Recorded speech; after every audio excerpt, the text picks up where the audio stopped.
All right. Is everybody, just by the way, is everybody able to hear me okay? Okay. I was giving a sermon at a church I was visiting a couple of weeks ago, and somebody came up after the service and said, your sermon was very good. You spoke so quietly that I had to pay attention to every word in order to hear you. So it was, I want to talk a bit about, as I mentioned before, the concept of Eros in this third talk. And so as we finished last time, I mentioned this concept of theosis, divinization or deification. It's a really important foundational concept for us as Orthodox Christians, for our Orthodox theology. It's something that I think is quite unique and differentiating how we understand salvation compared to other confessions of Christianity. And, this isn't just some kind of novel concept in Orthodox theology. It goes back to some of the really formative phases of theology. So there is, of course, St. Athanasius. I think many people are familiar with this phrase of his, that God became man so that man might become God. And we also read in St. Basil, who was sort of the next generation of Orthodox confessors and great bishops and theologians. He says that man is a creature who's commanded to be God. So not only are we given the opportunity by God's grace to become gods ourselves, but really it's what we're commanded to do. Well, how is that? Well, we say that we hear in the epistle of St. John that God is love. And so we are commanded by Christ when he's discussing, the two great commandments of the law. Thou shalt love the Lord thy God with all thy heart, and with all thy soul, and with all thy mind, with all thy strength. To love our neighbor as ourselves. So we're commanded to love itself, because God is love. And we're commanded to love his image in man, our fellow human beings, as ourselves. So again, this goes back to the notion of this community of being, which is really, I think, the essence of the mystery of the church, of redeemed humanity, that we experience this communion of love, just as the Holy Trinity exists for all eternity in a communion of love. This is how God is love. We too are called to share this unity of purpose, of will, of being, through a communion of love. And so, as we've been talking, I think a theme that's come up many times over the course of the day, of how Christian life is much more than just an ethical system. It's more than about following the rules. We're called to be gods and to reign with Christ in glory for all eternity. So the focus of our Christian life should not just be outward and ethical, the box checking. Christian life, truly lived, is an inward and mystical life. It's life itself. It's a matter of our heart. Son, give me thine heart. As Father Gabriel quoted from Proverbs. So this has to be the focus of our spiritual effort. To cleanse our heart, to make it pleasing to God, not simply to act in a certain way to be a, quote unquote, good person. We're called to be holy people. And that's a very different standard than what the world considers to be simply a good person.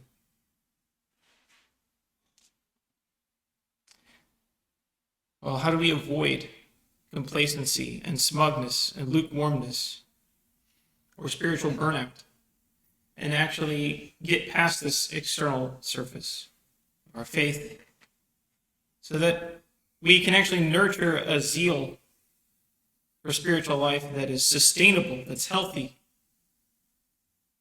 As again, in St. Gregory of Nyssa, one of his most famous phrases, that even in the next life, we move from glory to glory, from strength to strength, as it says in the Psalms.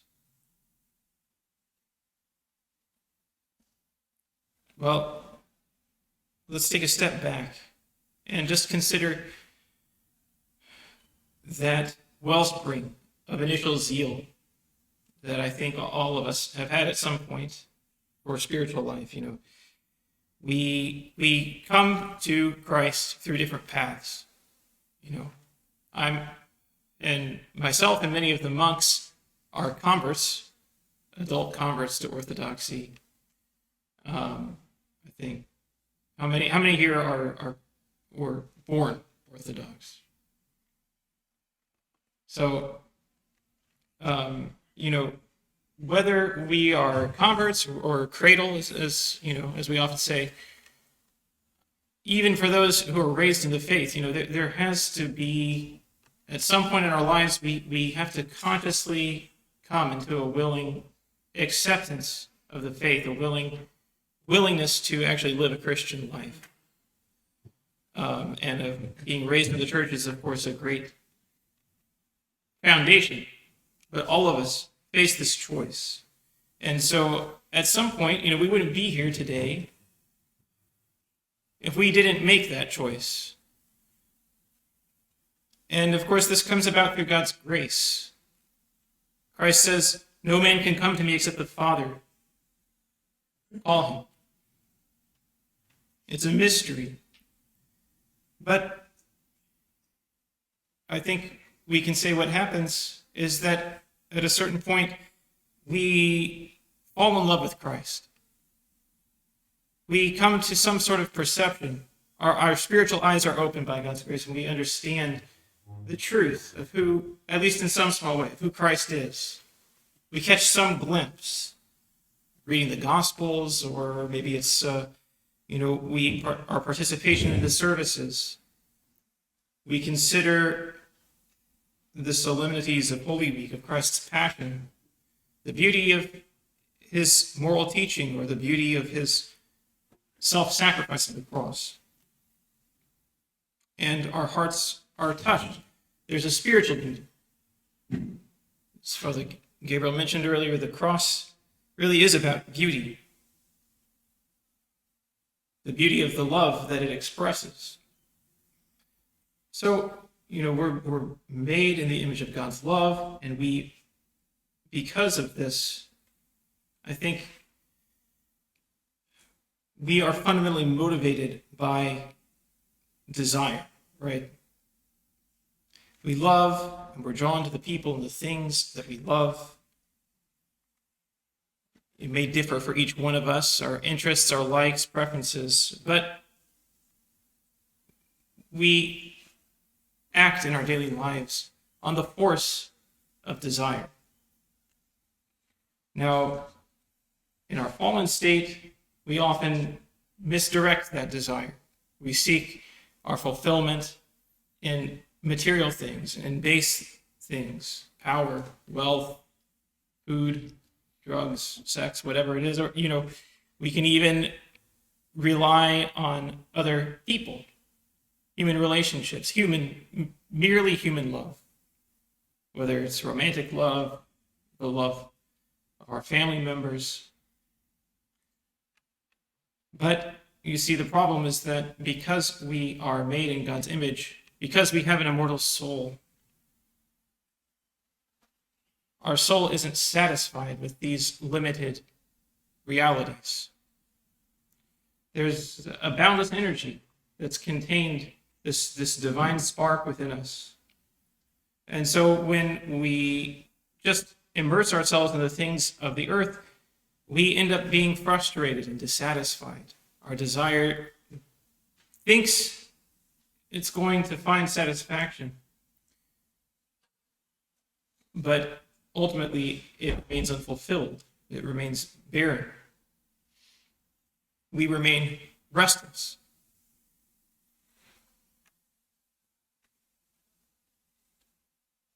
But at some point in our life, I'm sure all of us have tasted God's grace that pulls us out of this flow of passionate desires and lifts our heart, our soul, our mind towards higher things, towards a higher desire. And when we come to that moment of faith in Christ, I think we can all recognize the satisfaction of knowing that we have found, we sing it at the end of every liturgy, we found the true faith. I remember, having grown up more or less with a relativistic idea of religion and morality, just what a shocking statement that was. We found the true faith.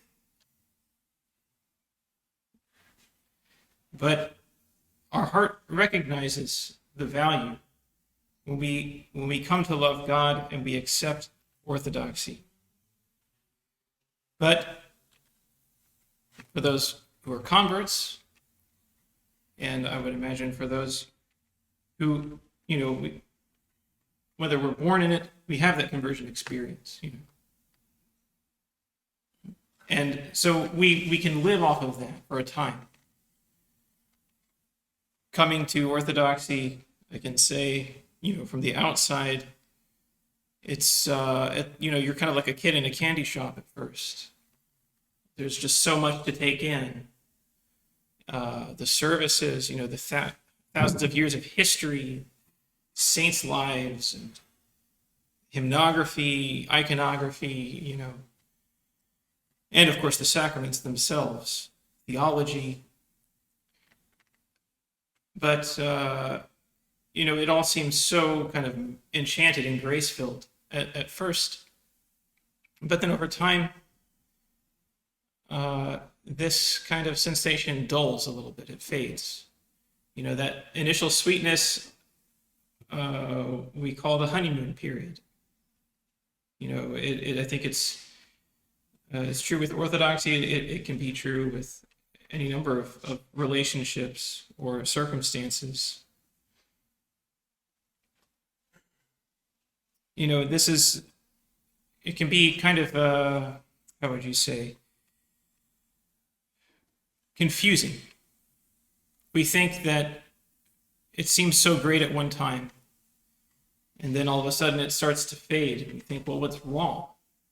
But this is really kind of the normal course of spiritual life. The Israelites crossed the Red Sea and experienced, witnessed these miraculous manifestations of God's almighty power.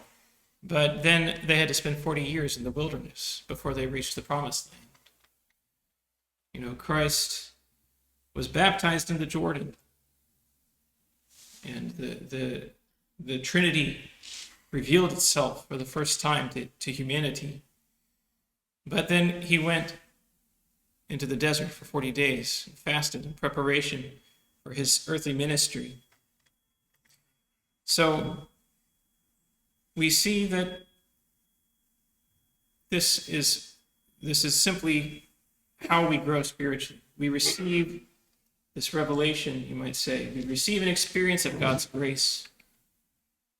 It moves us through desire, through this capacity for love towards what's good. But then we find that we don't always have the capacity to sustain that desire. So then the question becomes, is it even possible? I think why, we might ask ourselves, why do we lose this zeal? Well, I think, first of all, we can misplace that desire. As I mentioned before, maybe before we were misplacing it into earthly, sensual kinds of things, but when we come to a more serious appreciation for the faith, when we try to live a spiritual life, we can misplace our attention and our desire as well. We get invested in reading lots of books of lofty theology, or church politics, or church history. We want to form the correct opinion about everything, but we don't really work on our hearts. So it's kind of like our faith, it becomes like in the parable of the sower. One of the seeds gets cast on shallow ground. It springs up really quickly, but then when temptation comes, it withers away. If we don't make that effort to deepen our spiritual life, then the temptations of the world will sweep us away, or our passions. And the other seed gets choked by thorns, right? So once we lose that initial fervor, it's easy for us to get caught into our daily routines. We just kind of go through the motions. Once we become accustomed to making our spiritual effort, going to church regularly, trying to pray, then it can just become a matter of mindlessly reciting prayers. Maybe we go to church, but we're still thinking about the work or the work week during liturgy. Maybe we try to fast. Maybe we do it kind of haphazardly, half-heartedly. We do it more out of habit than out of a real desire for Christ. But of course, there's a fourth option here in the parable, which is what we really want: the seed that falls on good ground and brings forth fruit, some 30, some 60, some 100-fold. And so, unless we struggle properly with patience, with discernment, that initial zeal, that initial experience of God's grace that we have will remain barren and unfruitful. We have to till the ground of our hearts, so to speak, with appropriate spiritual labors, so that the seed of God's word can be planted there deeply and be watered and nurtured by the grace of the church sacraments.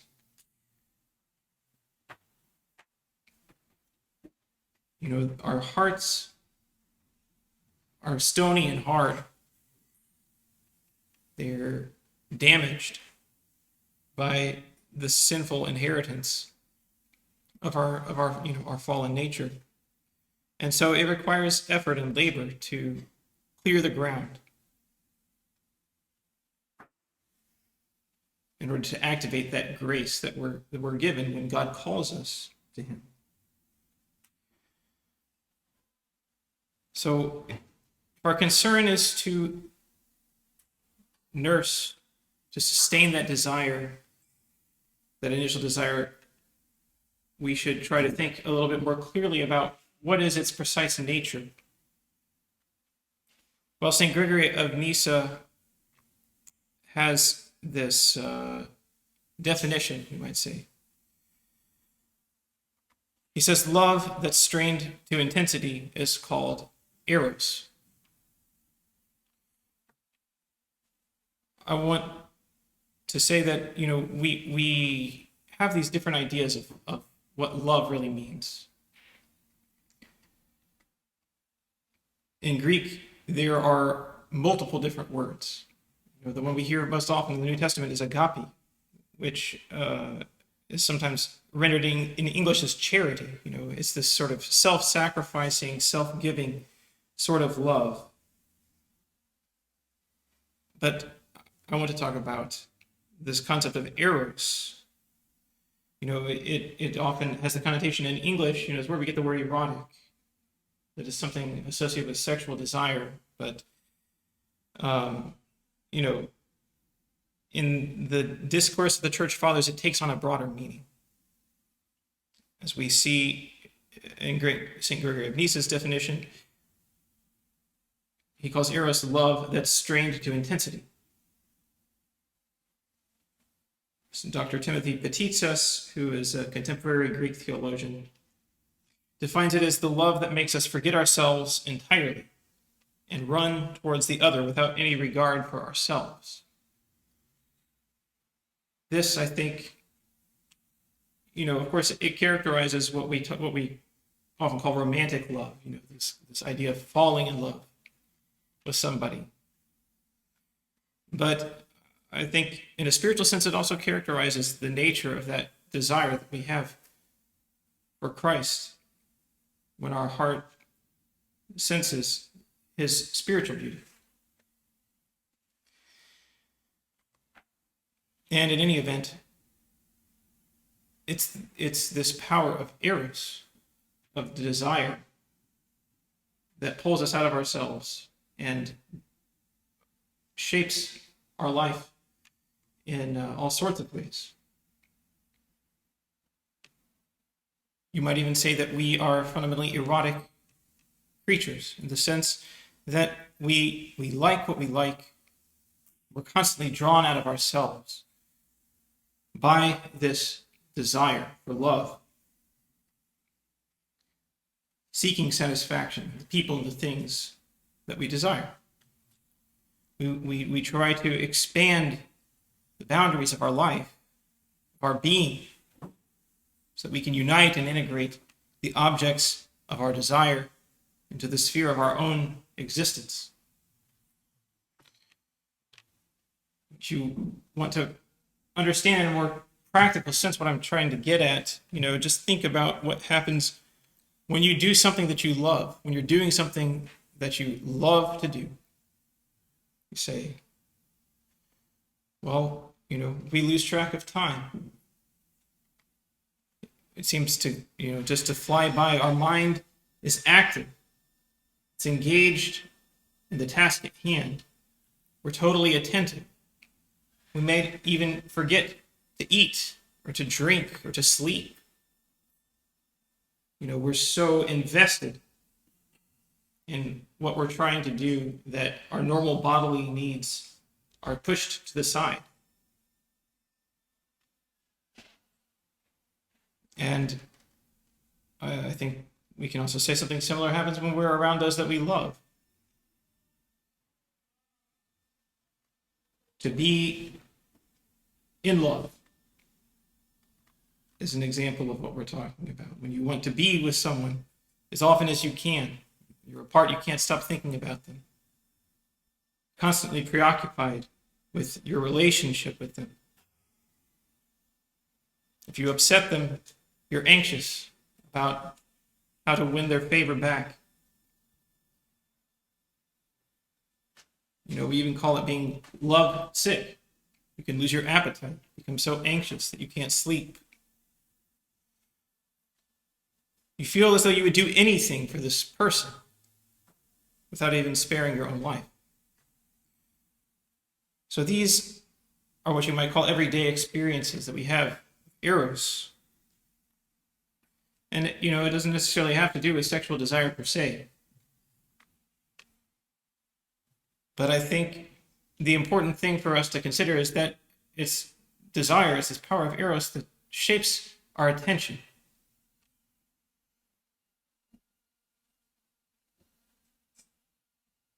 It brings us outside of ourselves and puts us into communion with the world around us.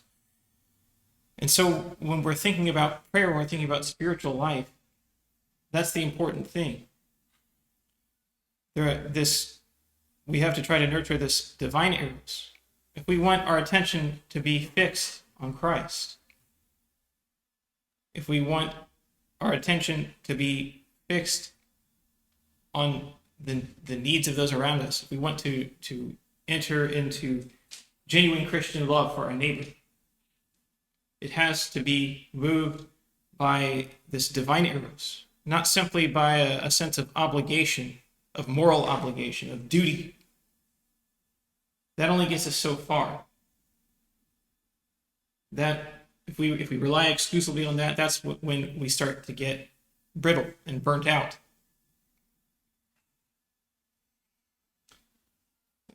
There's just one other thing to consider too, when we're talking about this concept of Eros, we also have this colloquial sense in English of the word passion. We say, oh, writing is my passion.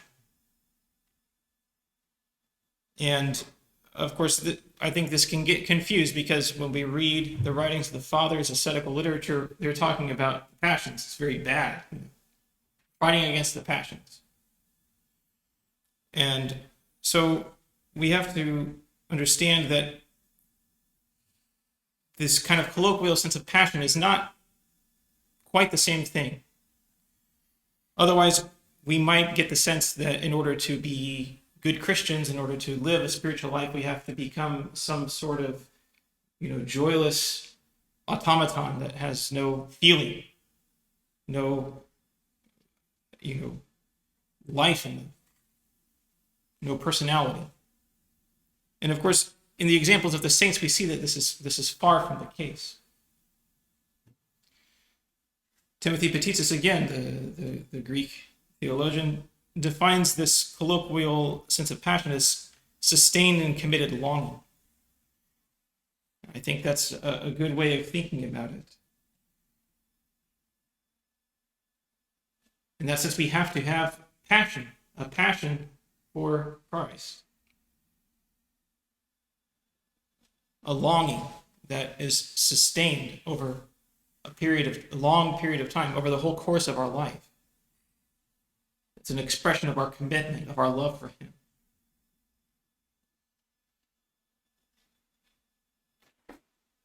So when we hear the word dispassion in the ascetical literature, we have to understand that it's not talking about this sense of in English, we have the word apathy, where, you just don't care about anything. That's not what dispassion means. That's not what apathia, that's the Greek word. Dispassion, in fact, is really just the sort of the negative space, you might say, within which true divine Eros can blossom and manifest itself. Dispassion is just Eros, desire, directed properly. It is the restoration, the proper ordering of the faculties of our soul that are disordered because of the fall. So because it's disordered, we seek the fulfillment of our desire in limited created things. But they're not really capable of satisfying our deepest longing, which is for God. Instead, this disease that we inherit from the fall, called self-love, philaphtia is the word in Greek. It stifles this movement of Eros, prevents it from really reaching beyond ourselves and just turns our desires back in on ourselves. So you might consider the passion of lust be kind of a textbook example. Someone's physical form catches our eye and it attracts our desire, moves us outside of ourselves. But, instead of actually coming to take a genuine interest in another person,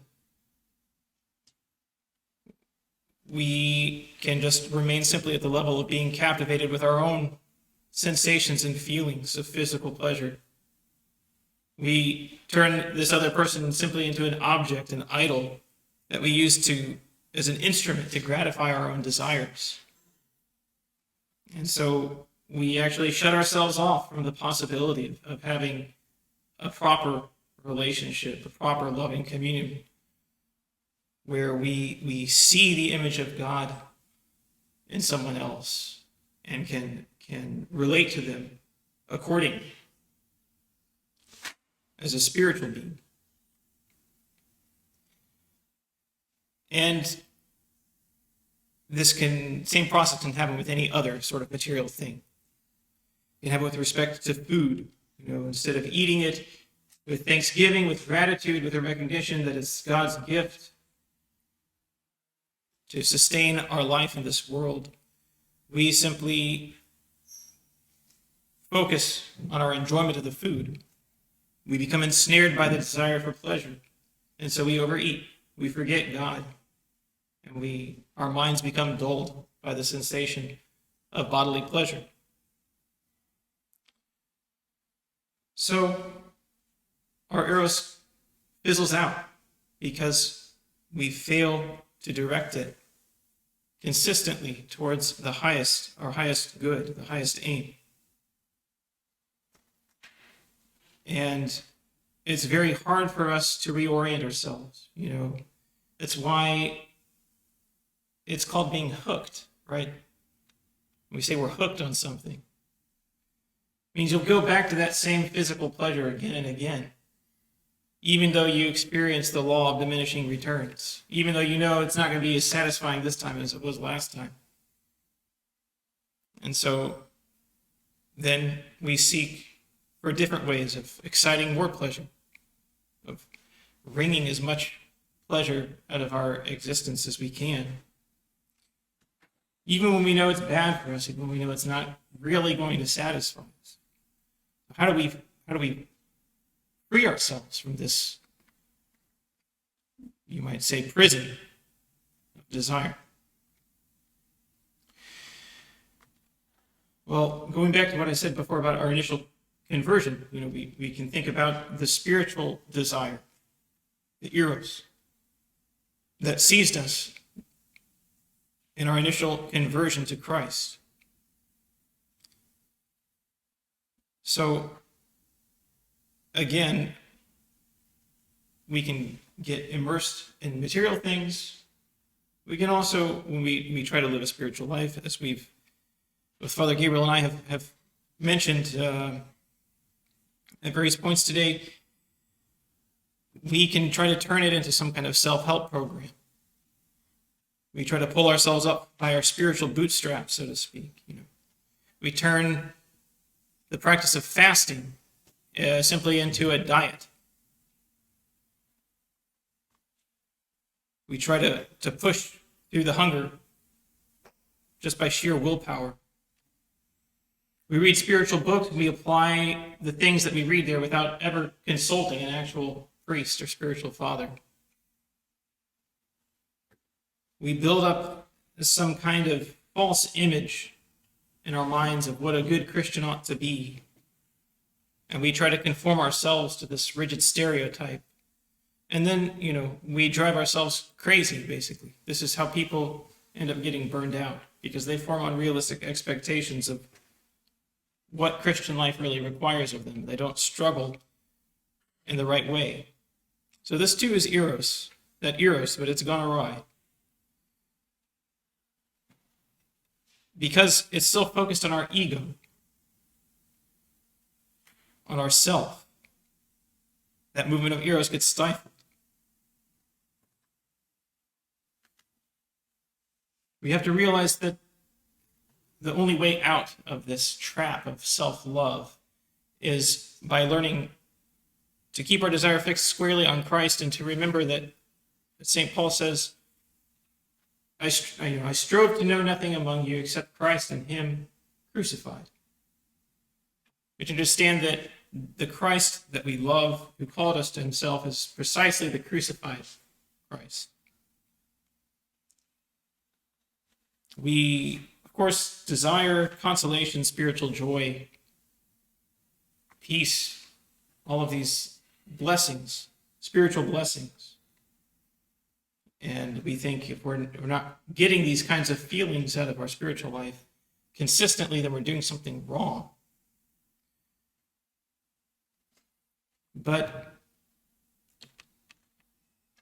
we have to recognize that if we really, truly love Christ, then we're also called to suffer with him. We have this image of Christ that we bring out during Holy Week, called the bridegroom. Hopefully all of you are familiar with what I'm talking about. It's Christ clothed in the red robe of mockery, with his hands bound. He's holding the reed that was used to beat him over the head by the Roman soldiers. It's as a royal staff. So we see our bridegroom set before us, battered and bloodied. Well, if we think for a second about the wedding ceremony in the Orthodox Church, what happens? The spouses are crowned with crowns. See, the crown of the martyrs. They drink from the same cup to express the spiritual union that's taking place. So if Christ is the bridegroom of our soul, that means we also have to be crowned with a crown of thorns. That means we too have to drink from the cup of suffering that he drank of. This was his test to the apostles, whether they're truly his disciples. If you remember, before he was going to his passion, John and James, their mother came up to Christ asking to put her sons at his right hand and left hand in his kingdom. And he said, well, can you drink the cup that I would drink of?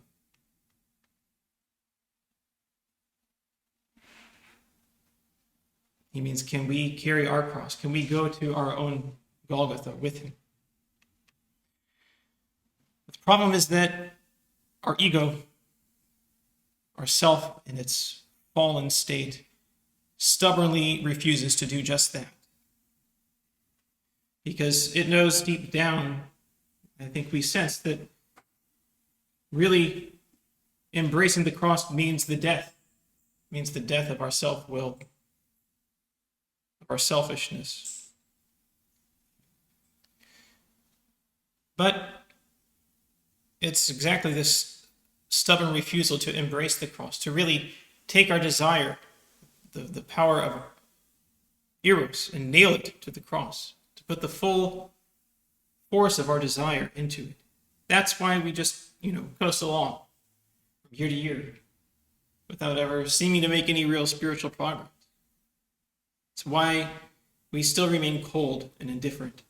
It's because we never take that decisive step, crucifying our Eros, taking our selfish desires and nailing them to the cross.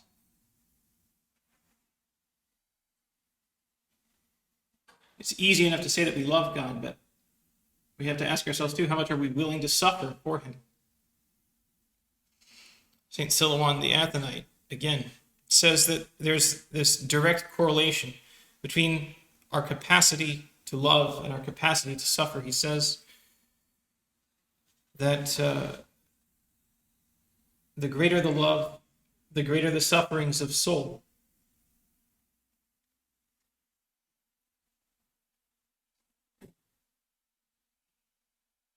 What is more pleasant, more delightful, more consoling than to know and experience God's incomparable love? This is why we love him, because he first loved us. We first experienced that love. Well, we have to understand that we can only grow in our capacity to experience that love to the extent that we can grow in our capacity to bear with suffering.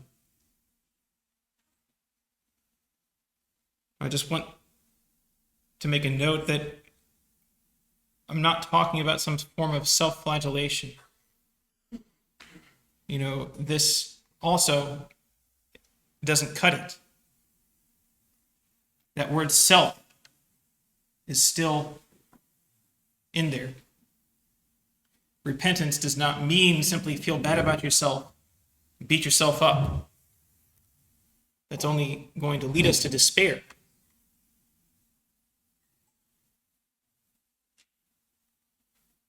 We have to remember that it's not simply a matter of how much physical suffering we can bear with, how hard we can push ourselves in fasting, how many prostrations we can do. There's also such a thing as inner suffering. It's perfectly possible to push ourselves to physical asceticism simply out of pride and vainglory.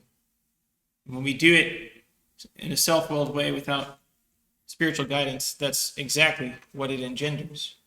A sense of accomplishment, a sense of pride. It's no different than an athlete pushing himself, training himself so that he can, perform and show off his skill.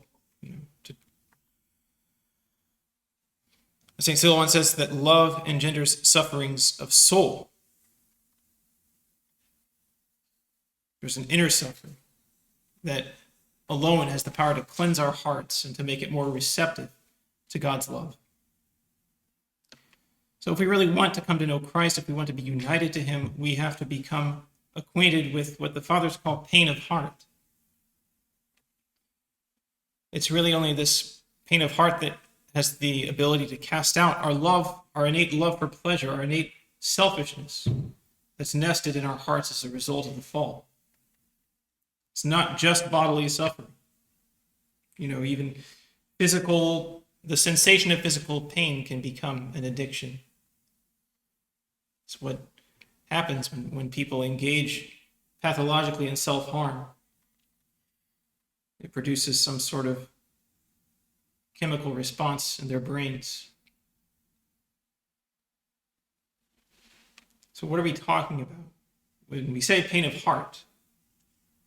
Well, I think we can define it as simply a tightening or constriction of our heart that comes about as a result of something sorrowful, something painful that happens to us. This constriction is the narrow way. This is the narrow way that leads to the kingdom. We don't have to go running here and there looking for it. There's a 20th century Russian elder, Abbot Nikon, who has a series of letters to his spiritual children. And he says there, very similar to what St. John Chrysostom says, that the only path to salvation that's really open to us in our kind of spiritually barren times is simply the endurance of suffering, involuntary suffering and misfortune, with humility, with gratitude. We go through our life filled with these anxieties, filled with self-concern, and really at bottom, we're afraid of death. This is, St. Paul even says that it's this fear of death is what keeps us in bondage to sin. We fear perhaps physical death, but I think even more so, we fear the death of our ego. Because there is sort of an inner death that occurs when our dreams or our aspirations don't come to fruition, when our hopes are dashed, when our desires are frustrated, when our love for others is not requited, when we're abused or mistreated or insulted by others, or maybe when we make mistakes and embarrass ourselves in front of others. Perhaps we make bad choices in our life and we feel like we lose control. So we expend vast amounts of mental, emotional, material energy trying to protect ourselves from all of the unpleasantness of life. And yet, misfortune still finds a way to get to us.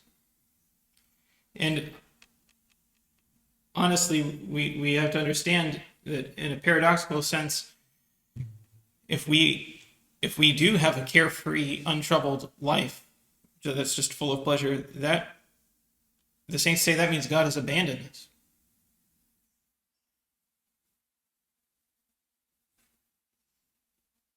It's precisely the difficulties, the unpleasantness, the challenges and struggles of our life that are the providential opportunities God gives to us to grow spiritually. You know, oftentimes we ourselves may be insensitive or unaware of our own faults, of the things that might be holding us back. And a lot of times it's misfortune that acts as a wake-up call. There are many, many people who, have led sinful lives, were far away from God, but it was misfortune, illness, tragedy that woke them up and brought them to repentance. So we often hear, kind of atheistic, unbelieving people ask how such, if God is so good, if he's real and he's so good, how come there's so much evil in the world? But, this line of questioning fails to take into account the reality of our sin. It's the same kind of sentiment that was uttered by the thief on the cross, the bad thief. When he was there hanging from the cross next to Christ, we remember he said, if you're really the Son of God, then come down from the cross and save us. On the other hand, the good thief said, well, don't you fear God? Can't you see that while he's suffering unjustly, we are actually receiving the due reward of our sins? So these are our two choices, the two options that we have to respond to suffering.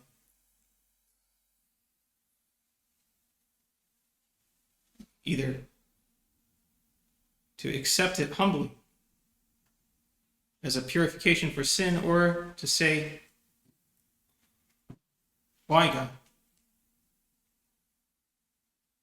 Make it go away.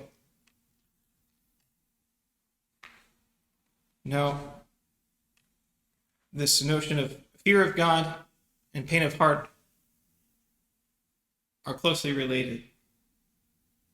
St. Mark the ascetic defines the fear of God as pain of heart that's endured in a spirit of devotion. See, the wicked thief was not able to bear the pain of heart in a spirit of devotion.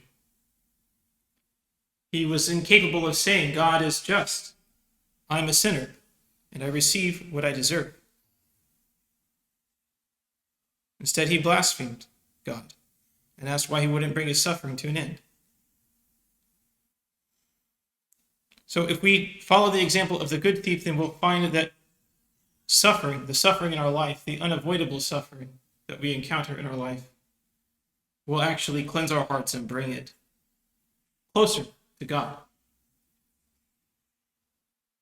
It closes off our heart's desire for pleasure, and it makes room, opens up room for us to experience more of God's grace, more of God's love. As it says in the Psalms, we'll be chastened in wisdom. We'll be disciplined, taught, instructed,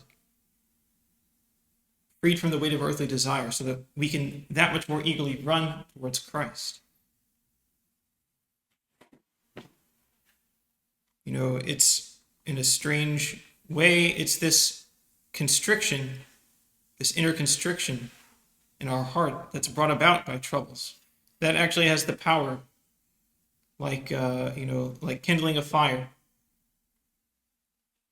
to kindle that flame of desire that's inside of it, that we have the capacity for, that we experience in fits and starts, but that really our salvation consists in trying to light that flame unceasingly. And it's precisely that flame that's the wellspring of heartfelt, attentive prayer, and also of healthy asceticism. We see this expressed in the Psalms in several places. Hopefully we're familiar with Psalm 21.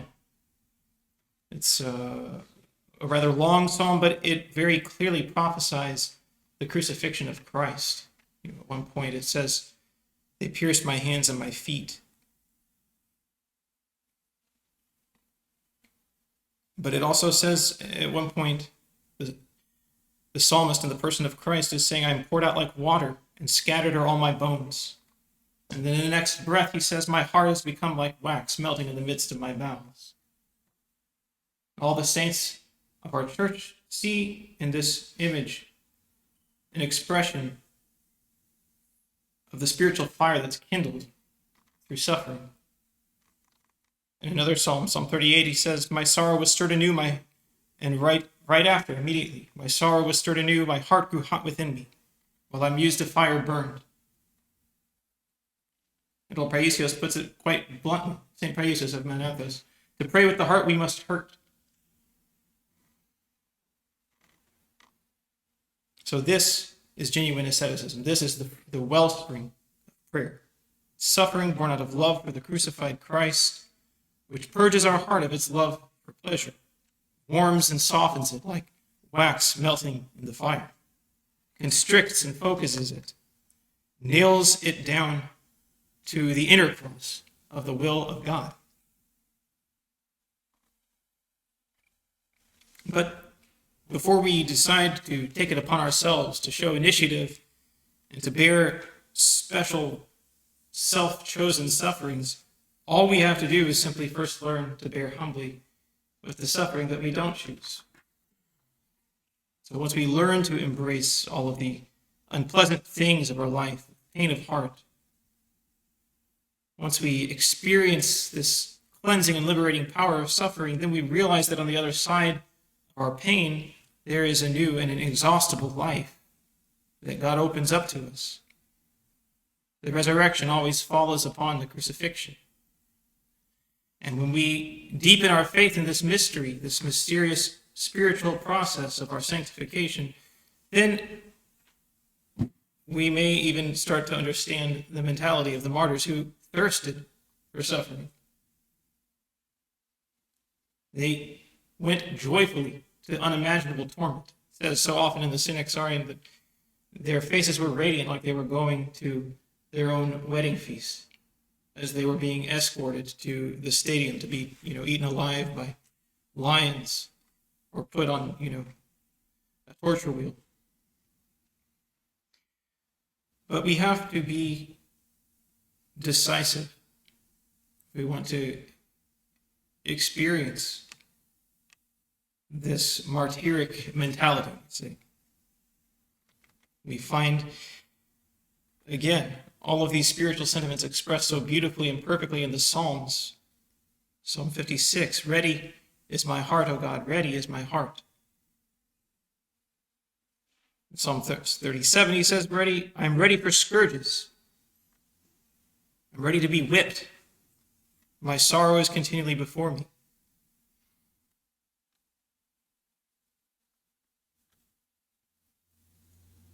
We see that Christ himself thirsted for his passion.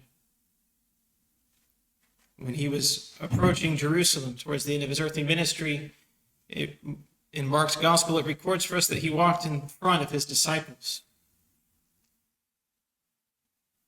He walked at the head. He led them. This was unusual. The disciples didn't understand, but it expressed the urgency of his desire to accomplish the salvation of the world through his own self-offering on the cross. And so he calls us too to take up our cross, to follow him, to our own Golgotha. He says elsewhere in the Gospels, I came to kindle fire, to bring fire to the earth. And how I wish it were kindled already. This fire is the divine Eros that we've been talking about. And he desires that it be kindled in each one of our hearts.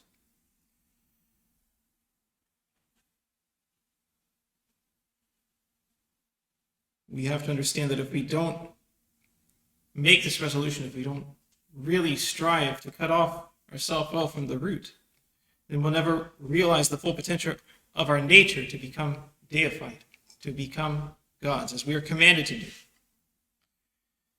Just to sum everything up that we've been talking about, I would like to share with you this passage from one of the epistles of St. Ignatius of Antioch. So I hope you're all aware he was one of the first Christian bishops. Tradition actually tells us that he was the child that Christ picked up on his knees, and he said, "Let the little children come to me." And he ended up being killed for his faith in Christ. And so, towards the end of his life, he was being escorted from the city of Antioch to Rome to be martyred. And he wrote various epistles to the churches that he was going to visit along the way. And at a certain point, he caught wind that the Christians in Rome were trying to find a way to get his sentence commuted so that he wouldn't be put to death. And he wrote ahead to them to tell them, "Stop. Don't do anything. Don't ruin this for me. I want this." It's hard for us to imagine, but this is the desire that the saints have for suffering with Christ, because they understand that it alone is our entrance into the eternal kingdom.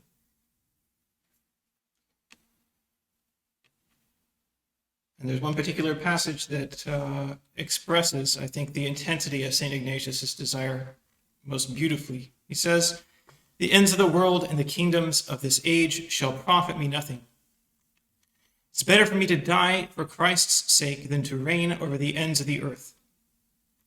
I seek him who died for us. I desire him who rose again for our sake. The birth pangs are upon me. Understand me, brethren. Do not hinder me from living. Do not wish me to die. While I desire to belong to God, do not give me over to the world, nor entice me with material things. Let me attain to the pure light. Once I'm there, I shall be human. Permit me to be an imitator of my God's sufferings. If anyone has him within himself, then let him understand what I desire and suffer with me, knowing what compels me. The prince of this world is determined to snatch me away and corrupt my resolve towards God. Therefore, let no one among you aid him, but rather be on my side, which is to say, on God's side. Do not speak of Jesus Christ and yet desire the world. Let there not be any evil influence among you. Neither be persuaded by me if I entreat you when I'm present. Rather give credence to the things that I now write to you. For while I live, I write to you, longing to die. He uses there longing, the verb form of Aeros in Greek. My love, my Aeros, is crucified, and the flame of love for material things is not within me, but instead living water that speaks in me, saying to me from within, come unto the Father. I have no delight in corruptible food or the pleasures of this life. I desire the bread of God, which is the flesh of Christ from the seed of David. And I desire for drink his blood, which is love, that is agape, incorruptible.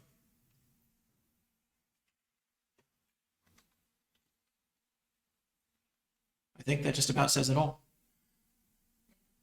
So, are there any questions? Yes? But we read it as a whole mountain, and now that counter over and over is expressed about Philotimo, and you might understand the concept a little bit. I would really appreciate a condensed definition and how we can revise it. That's an excellent question. That is, it's one of those Greek words that there's really not a good English equivalent for. It literally means love of honor, and I think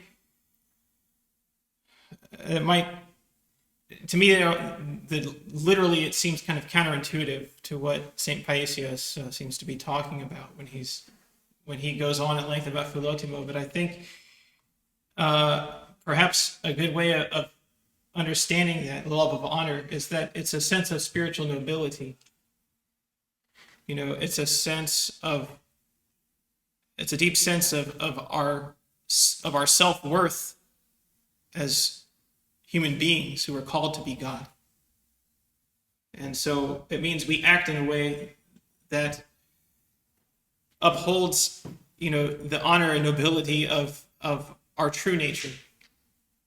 Not in a proud sense, but in the understanding that our calling as our vocation as human beings, regardless of, the particular circumstances of our life, but all of us are called to something unimaginably lofty, eternal life in communion with God and his kingdom.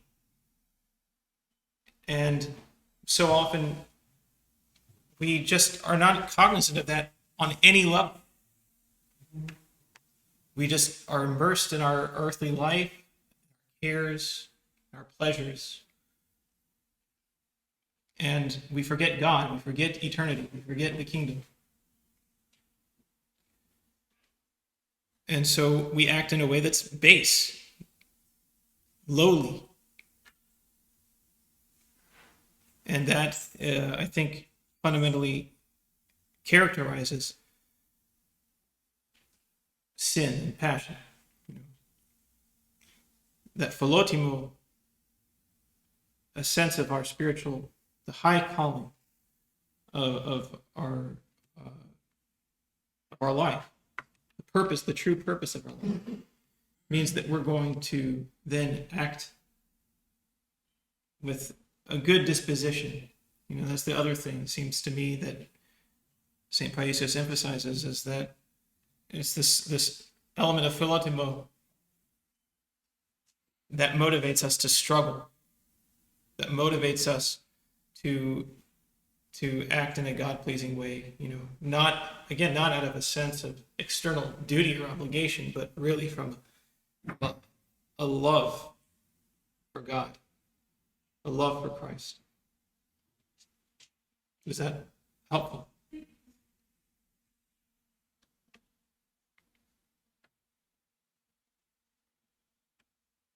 Anyone else? I guess I'll ask a question. Something I thought about previous about prayer. Mm-hmm. Well, for someone that has kids, Mm-hmm. right, it's kind of hard to find time for prayer. So normally, I'm thinking about myself. I don't know how other people do it, but a lot of times I will listen to prayers and do things like wash the dishes, Mm-hmm. clean, cook. But that would be usually like my morning. So I would listen to it in the car. Is that something that is totally acceptable, or should I be maybe doing something different? How do you see this? Well, I think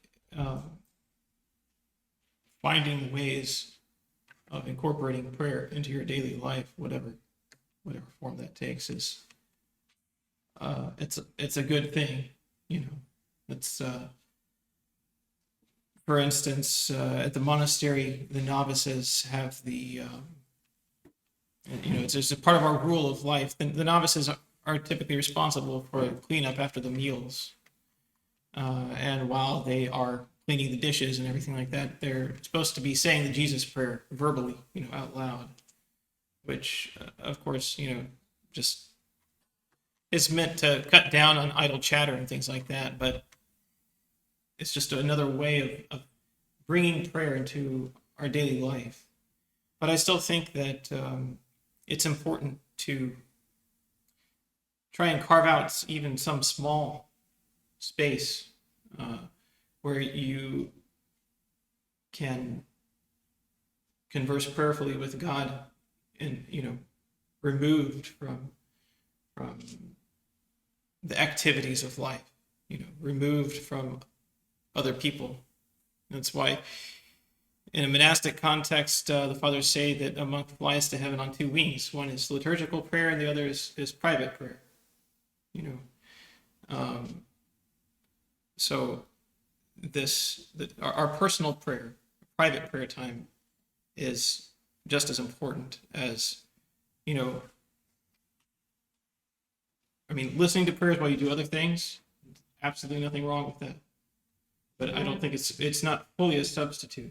Now, that doesn't mean that you have to spend hours every day, in a prayer corner, because we have to,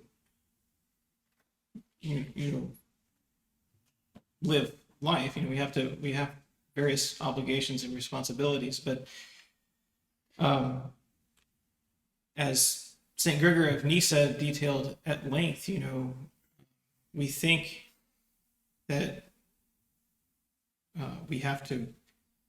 Sometimes we feel like we have to put prayer to the side in order to attend to what's right in front of us, the cares of daily life. But his whole point is that, well, really, we need prayer. We need prayer to do those things. So even just finding a moment to recollect your mind and make the sign of the cross and say, "Oh Lord, bless," or something like that, before engaging in work. Taking 5 minutes at the start of, very first thing in the morning, just trying to do the Jesus prayer, the Trisagion prayer, something very simple, but not to completely neglect that private, personal aspect of our prayer. Yeah. Also, another question about the same thing, prayer. Should, as a family, we have 4 children. Should we be doing all of our prayers with our children, or should we just do some by ourselves and some with our kids, or? Well, yeah, I think it's kind of like the same principle. You want to pray together as a family, but you also need to spend time alone in prayer as well. I think the important thing is just working with your priest to find, what's the right amount, what's something that's manageable. Praying together as a family every day, I think, is necessary for Christian families. That means there's a spiritual bond that unites you. And that's very important. So, question on prayer. Prayer book versus your own words. Mm-hmm.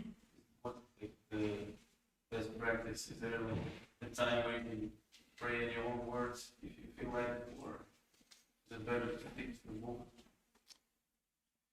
Well, before I address that, I'll just say, are there any other questions about the third talk?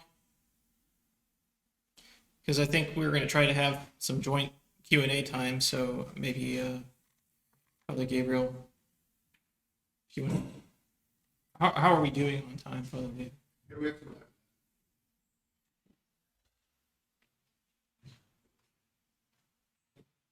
You want me to answer that one? Or? Sure, yeah.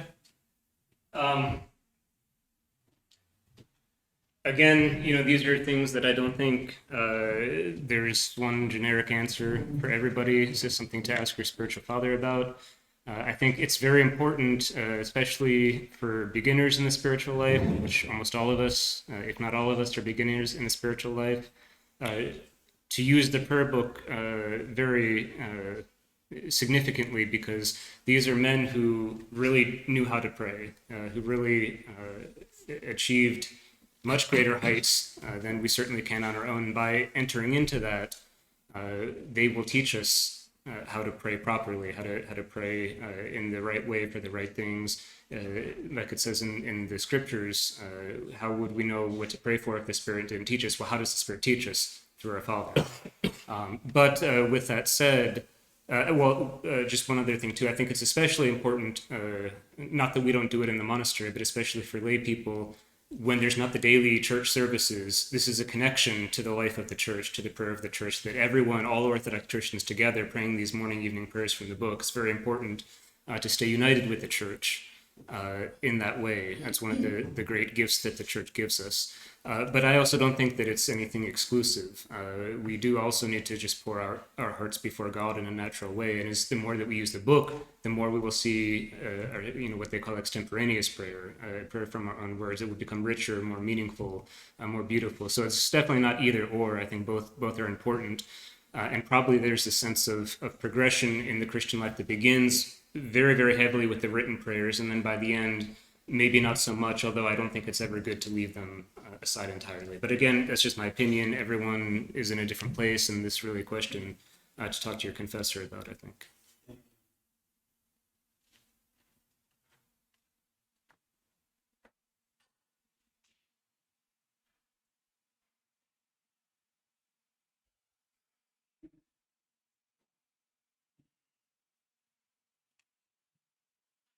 Well, there are no more questions.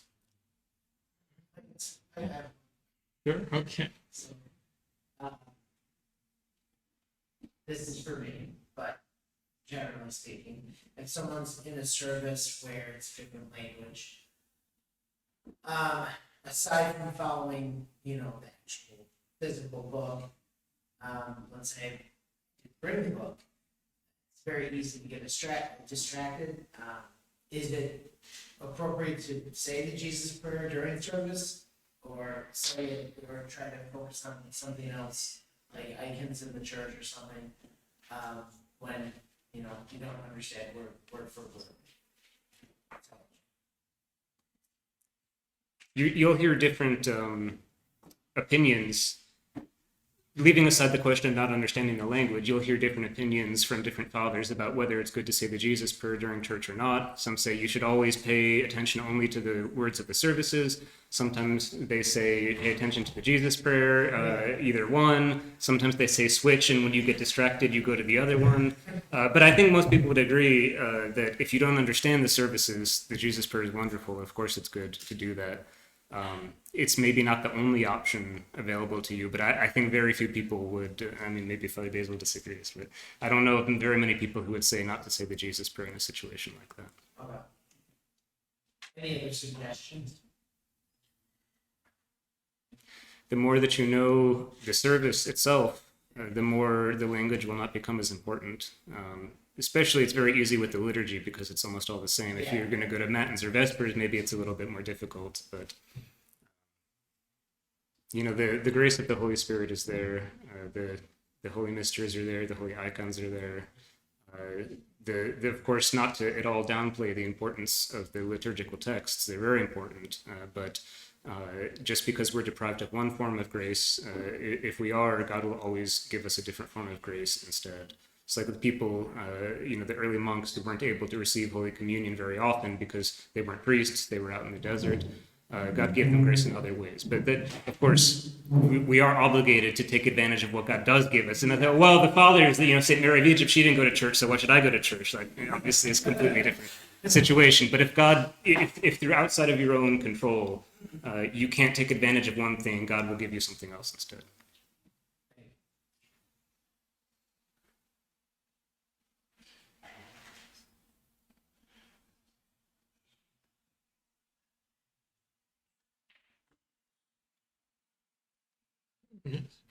Like a typical day at your monastery, can you describe that?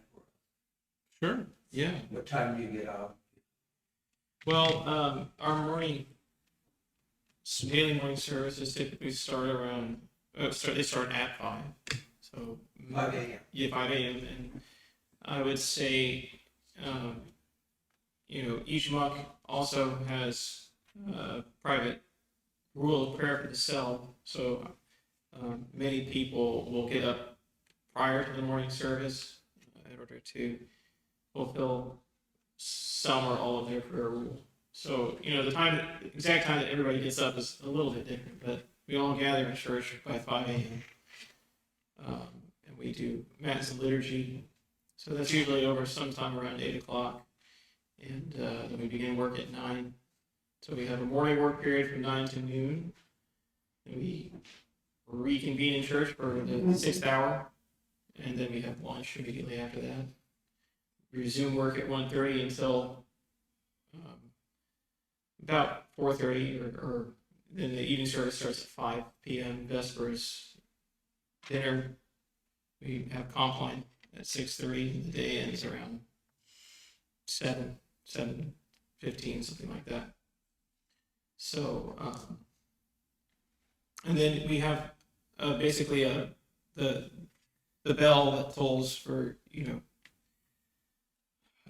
in advance of all the services. It will also, the bell will ring at 9 p.m., which initiates a nightly period of silence.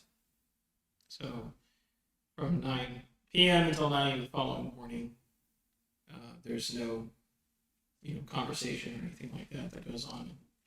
Sometimes, maybe there will be some emergencies or necessities or anything like that, but otherwise there's silence from 9 to 9. And then, that's kind of a typical day. When we have, great feasts, Sundays, things like that, then we'll have a vigil at 6:30, and we start later the next day, 9 a.m. hours in liturgy. So that's sort of the shape of our liturgical life.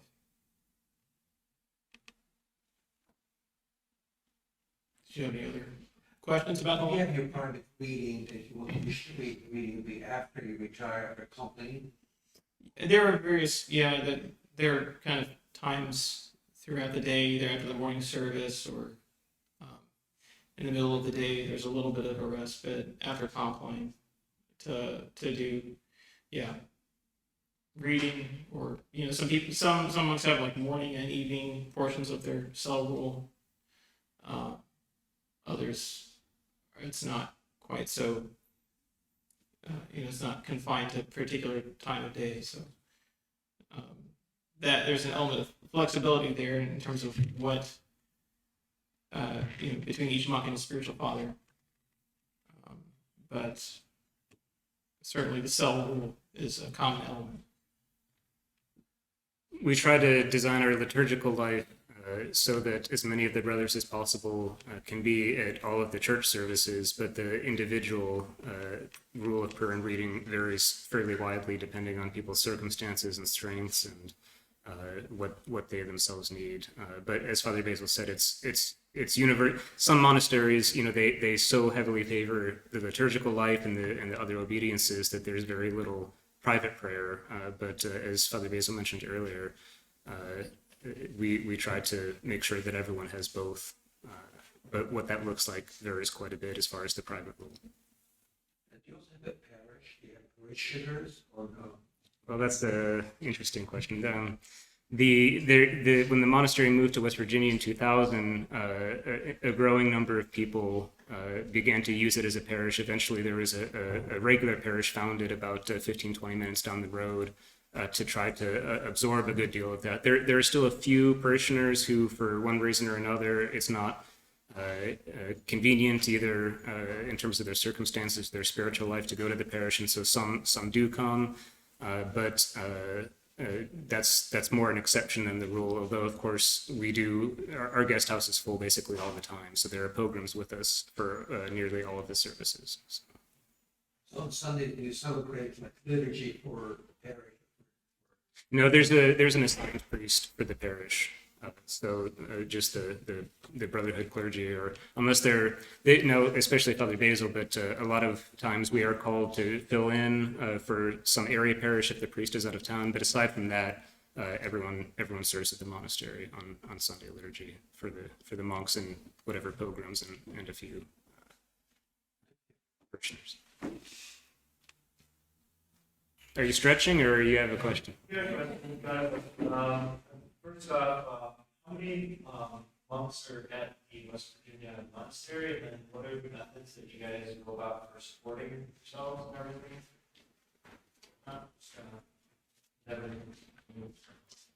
Well, we have about 26 monastics, and we do engage in a variety of labors to help support ourselves economically. So we produce incense. It's actually probably our biggest industry, but we also produce a variety of like bath and home items: soap, bar soap, liquid soap, lotion, beeswax candles, honey, which we sell all the things on our website. So if you haven't been to our website or our online store, we've got a pretty broad array of items for purchase. And then, the rest of our expenses are covered by donations from pilgrims, from people, friends of the monastery. So It's not precisely an economic labor, but one of the main ministries that I think it was maybe Father Basler, one of the fathers was mentioning last night. Our abbot, Father Seraphim, or Father David, I think, mentioned it anyway. Our abbot, Father Seraphim, before he became Orthodox many, many years ago, he was a Roman Catholic Benedictine monk, and his obedience there was as the guest master.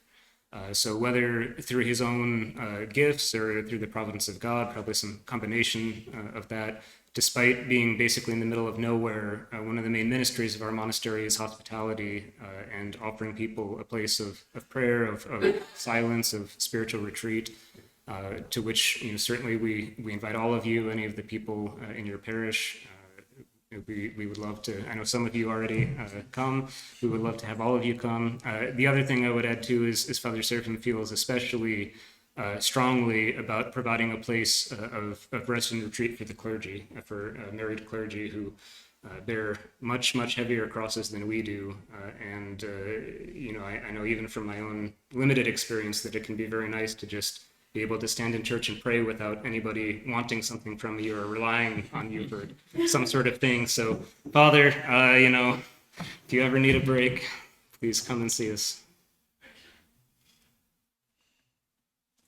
Does Holy Cross have a YouTube channel? we do, yeah, actually. This is where we can revisit today's. I haven't. I don't know exactly what the status is of the videos, but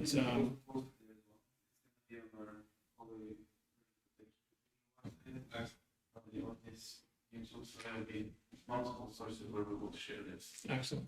The majority of the YouTube channel is a ministry we started during COVID where we broadcast the daily cycle of monastic services. We used to do all of them. After things kind of got more back to normal, Father Seraphim decided to stop doing Sundays and feast days to encourage people not to just substitute us for the parish, but we still currently at least are broadcasting the daily monastic services. So if you need a little bit of prayer in your life, we do make that available. There are also a few other videos of some things about the monastery or something to try to help people in their spiritual life, but the majority of it is those daily services.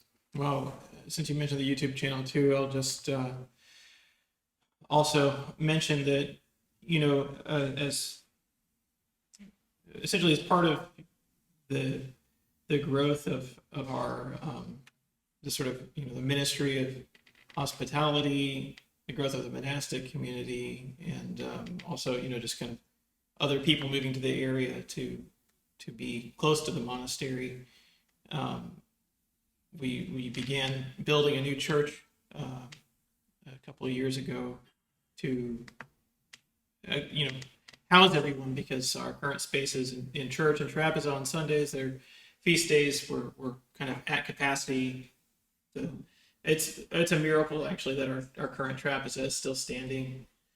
Like the floor is falling in and it's had to be replaced in certain places. I kind of say that once we get a new one built, the angels that are holding it up will disperse and it'll just kind of collapse into the ground. But so anyway, we're building a new church. The basement of it's going to be our new trapeze, and as we've been trying to also make special fundraising efforts for to finance the construction. One of the things we've been doing lately is producing some videos short fundraising videos. I don't know if you were here earlier. We had the first one that was playing on the little screen here, but we have some other videos that are that we're planning on releasing. One should be coming fairly soon, and so if you go to the YouTube channel and subscribe, then you'll be kind of up to date on things like that as well. Of course, we're trying to promote our church construction, but I think the videos that we're trying to produce also, I certainly hope, speak to a broader vision for monastic life in this country and just the role of orthodoxy in this country and what the broader mission of the monastery is. So it's about more than just the cash. I'm sure there's a lot of people that would love to hear things like today. And both of us are not Russian. We attend a Russian church, so it's nice to seek these things out. Right. Well, I think part of that big picture vision of what sort of is the unique place of our own monastery in the church, especially the Russian church abroad, is as an English-speaking community composed primarily of converts. It's sort of bridging that gap between our we were once just average American guys. Well, we might still be. Well, I mean, now we're just average American guys that wear black robes, but we are striving for that authentic orthodoxy, and of course we feel very blessed to be part of the Russian Church that has preserved that tradition, fleeing communism, and has kind of kept the faith, right? That's I think there's a lot of providence in that, but it's something very special to kind of assimilate that and hopefully strive towards a new expression of orthodoxy that is more accessible to our fellow Americans. So. Everything is completely in English, both in terms of the daily life of the monastery, also the liturgical life. If we have Russian guests, as we often do, we'll try to do what we can to by way of making them feel at home. But primarily everything is in English. As Father Basil said, we feel very much a part of the Russian Church. We feel greatly indebted to the Russian Church. Our monastic formation and heritage comes from Jordanville, and even though linguistically there's not very much in common, we try as much as we can to faithfully preserve the Russian liturgical practices, the monastic ethos of Jordanville and the fathers who have come before us, and it's something that it's not that we're trying to pretend like we are Russian, but we feel very grateful to not just be making things up on our own, trying to reinvent monastic life or Orthodox spiritual life. We've been given an extremely rich inheritance, and we want to try to spread that to people who, like ourselves, might not otherwise be able to tap into that due to not speaking one of the old country languages. But it's very interesting where we are in West Virginia. It's pretty much the middle of nowhere, and yet there's a fair number of pan-Orthodox churches in the immediate area. We have the Rokar parish that we helped found in Wayne.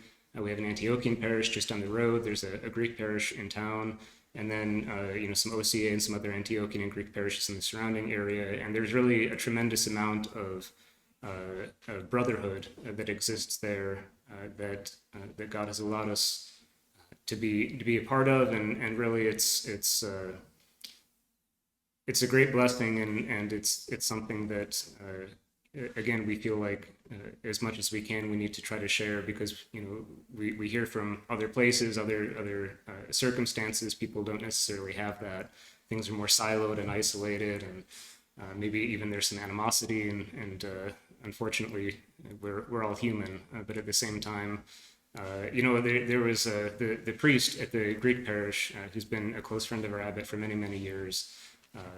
He's a fairly senior ranking priest, but he's still at a really middle of nowhere parish in West Virginia. And someone asked him one time, I was like, did they never offer you a better parish, a better assignment, or something like that? He said, "This is Camelot. Why would I leave Camelot?" He felt so strongly that there was such a sense of brotherhood and unity there that he didn't want to go anywhere else, even though he would have had a lot more honor and respect and probably money if he had. So it's a very blessed place that we've been allowed by God to live at. And again, we would love nothing more than to share a little bit of that with all of you if you are ever able to make the trip to come and see us.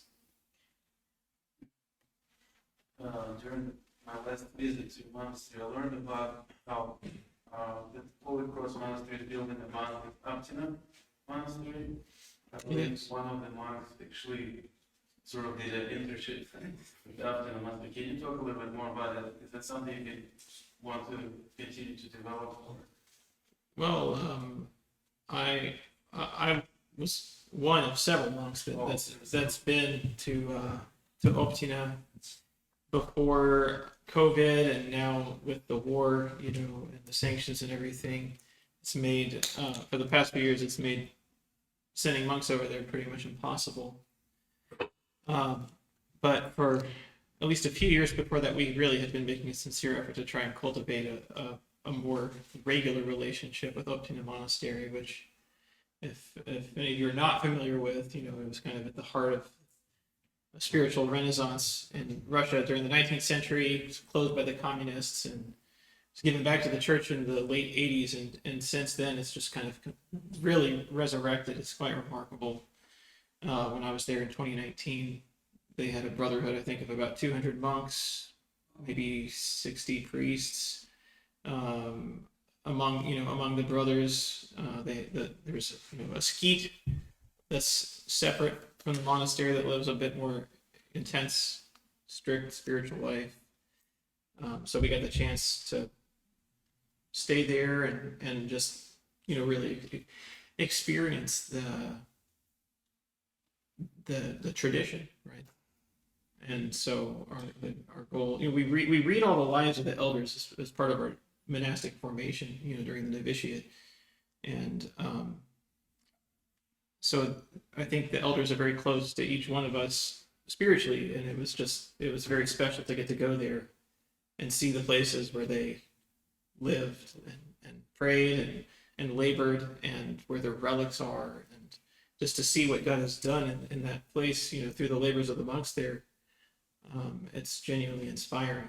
So we hope in some small way to I guess replicate that in our own context, but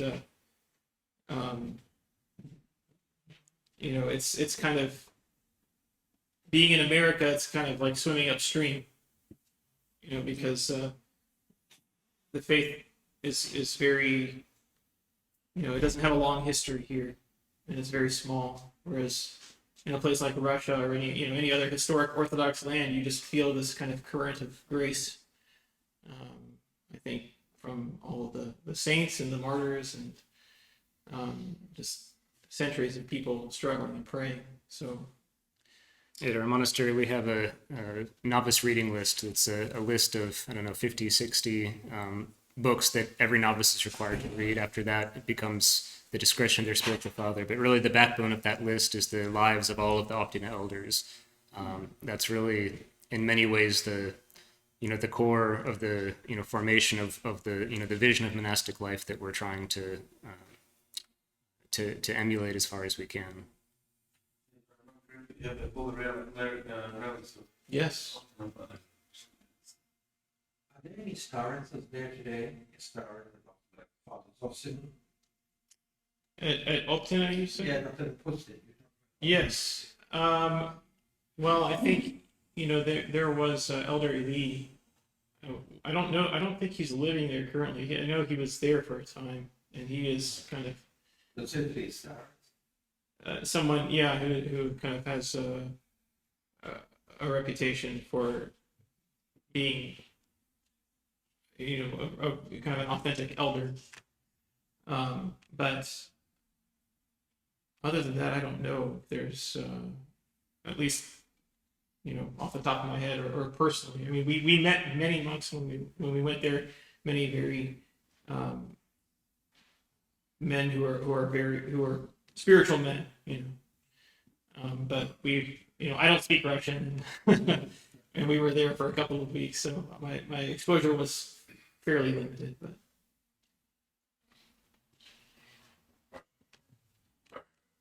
Gonna come back around to prayer, but maybe from a different angle. sure. Since we seem to be a little comfort heavy, which is good. Being a convert, having now a family that consists of everything from evangelicals to Catholics to pretty mixed bag of folks, coming in and hear sometimes some reluctance and some people's downright direction to not pray with heterodox. What's your view on? I mean, I've got family that I celebrate holidays with. How do we pray with them effectively? Ask your spiritual father. I mean, really, it's we have to understand the purpose of those church canons that forbid praying with heterodox. The idea is that you don't want to give people the impression that it's all the same thing. That there's no difference, there's no reason to be concerned with whether you're Orthodox or non-Orthodox. That's the spirit of the canon. As far as how to apply that canon in a specific situation with specific people, especially close friends and relatives and loved ones, I think really that's something that you need to talk to your father confessor about to handle properly. Sorry for the cop-out. Yeah.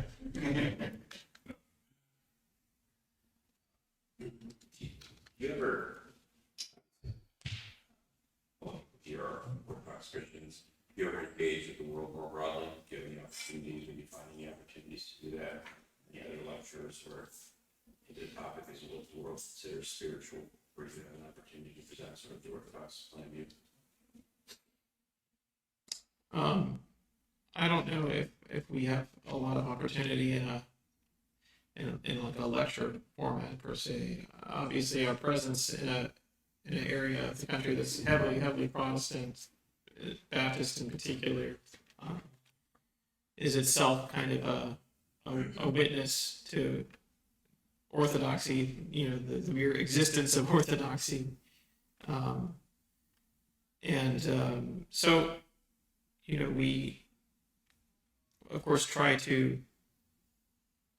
help those around us and even just in the course of daily life, we still have to go to the doctor, we still have to get groceries, or go to the drugstore, whatever it is. And so when monks have to go on errands like that, then of course we're engaging with the world. And I think by and large, those kinds of relationships in the broader community do a lot to, both raise people's awareness of orthodoxy, but also it fosters a lot of goodwill, for the monastery, the presence of the monks there, which. And really, that's the personal thing is almost always much more effective. I mean, I've been asked to go several times to church, in Charleston, which is the capital of West Virginia. Some interfaith panel talking about how we handle death and burial and things like that, or to explain to people what monasticism was. And I mean, part of it is just my own poor ability, but it's just obvious that things like that almost always fall on deaf ears. But it's when you have the opportunity to show the love of Christ to the people right around you. I think that's for most people, at least, that's where things happen, and everything else maybe God can use everything, but my own experience has been, the more kind of formal efforts generally don't bear nearly as much fruit. Well, if I may add to that, that's part of our ministry of hospitality, because we have a lot of non-Orthodox people in the monastery. We'll have Baptist senior groups come for, a day trip to the monastery, or we'll have, school groups or 4-H groups or homeschool groups. Most of and some of those folks have, become Orthodox as well. So a lot of it is there's a bit of myth busting, for the people who don't know who we are. And what's amazing is that we've really been adopted by the local community. So there's a story about who it was at a local Walmart, but they overheard two ladies not too far behind the monks that, one lady had never seen the monks before, was visiting, said, "What are those guys dressed all here?" And the other lady, who was local Wayne lady, said, "Those are our monks." So, just by God's grace and just, like daily interactions with the community, they consider us good Christian men, and they're very simple and not polemical, and they ask for our prayers, and they know they'll get them. Yes. So last question, what's the official YouTube channel that this production is going to be posted on? What's the best way to support you guys? And is there any method of coming to visit your followers? What would be the process of coming to visit sponsors? I think the YouTube channel is, what is it? Holy Cross WV. Holy Cross, youtube.com/holycrosswv. But you can, go to the website. Our website is just holycross.org. And so you can learn more about the church construction project that we're doing. There's, our online store. There's, ways of donating through the website. So, if you have been edified and enjoyed your time this afternoon, we ask that you go to the website and help support the mission of the monastery. And you can we're on Facebook as well. So we post updates on the construction, the live stream, the church services. So, it's a good way to make prayer a part of your day. If you're doing the dishes or whatever, you can put Vespers on in the background or something. Yeah. So The church is Contacts, easy, it's on the website, you can contact to arrange a schedule of visit. So, the church is. We're talking to they can get you some. The church is by far the most important way to support us. As Father mentioned, we're really at capacity not only in terms of the brotherhood but also in terms of the guests. And this is definitely the most important thing externally that the monastery has ever done, and it's very, very vital for our continued growth and our ability to continue the work that God has given to us. The last thing, real quick, about the question about visiting, again, because our capacity is currently quite limited, we're booked out really far in advance, usually maybe even 6 months in advance. You might be able to squeeze something in, some cancellation or something like that, but if you do want to come, we certainly encourage you to go to the website and sort of read the background, and then get in touch with us as soon as advance as possible to try to schedule something. Online booking? It's there's information we ask people to read online first to get an idea what they're getting into, and then there's a form they can use to contact the guest master, and then we'll get in touch with you all and let you know what availability we have. thank you all. It is truly me to blessed and good, ever blessed and most blameless and Mother of our God, more honorable than the cherubim, and beyond comparable glorious in the seraphim, who without corruption gave Glory to God the Word, the very tales of us to remember.